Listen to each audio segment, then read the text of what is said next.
Évangile de Jésus-Christ selon saint Luc. En ce temps-là, Jésus disait à ses disciples une parabole sur la nécessité pour eux de toujours prier sans se décourager. Il y avait dans une ville un juge qui ne craignait pas Dieu et ne respectait pas les hommes. Dans cette même ville, il y avait une veuve qui venait lui demander « Rends-moi justice contre mon adversaire ». Longtemps, il refusa, puis il se dit « Même si je ne crains pas Dieu et ne respecte personne, comme cette veuve commence à m'ennuyer, je vais lui rendre justice pour qu'elle ne vienne plus sans cesse m'assommer. » Le Seigneur ajouta « Écoutez bien ce que dit ce juge dépourvu de justice. Et Dieu ne ferait pas justice à ses élus, qui crient vers lui jour et nuit? Les fait-il attendre? Je vous le déclare bien vite, il leur fera justice. Cependant, le Fils de l'homme, quand il viendra, trouvera-t-il la foi sur la terre? Le Fils de l'homme, quand il viendra, trouvera-t-il la foi sur la terre? La question par laquelle Jésus termine cette parabole nous indique qu'il existe un lien étroit entre la foi et la persévérance dans la prière. Mais Jésus va plus loin, car il fait de cette veuve qui vient casser la tête de ce juge inique le modèle de la foi à laquelle il invite chacun de ses disciples.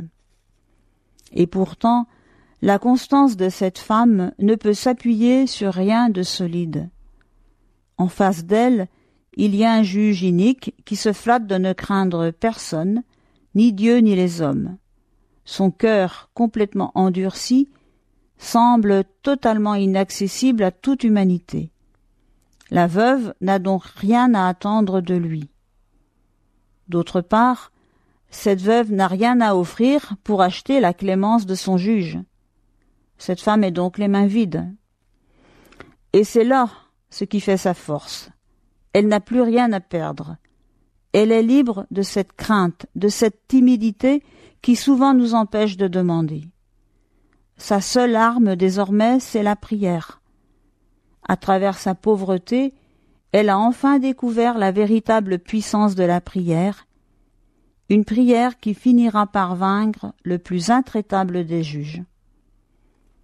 À travers cette parabole de la prière de la veuve, Jésus nous dévoile le mystère de la véritable prière, le mystère de sa propre prière. Il nous révèle son propre chemin de prière, passant par des rencontres solitaires dans le silence de la nuit, passant par des haltes lumineuses du mont Tabor, chemin passant aussi par le jardin des Oliviers et le mont du Calvaire. Cette prière de la veuve est celle de Jésus, cette prière désarmée qui persévère dans la nuit, cette prière qui n'a plus rien à attendre, c'est la prière de la foi nue. Une foi qui peut transporter les montagnes et ressusciter les morts, une foi qui peut changer le monde, parce qu'elle a accepté sa propre impuissance et n'en a plus peur. L'évangile du jour était commenté par sœur Martine Chaillot, supérieure générale des Sœurs des Sacré-Cœur de Jésus et de Marie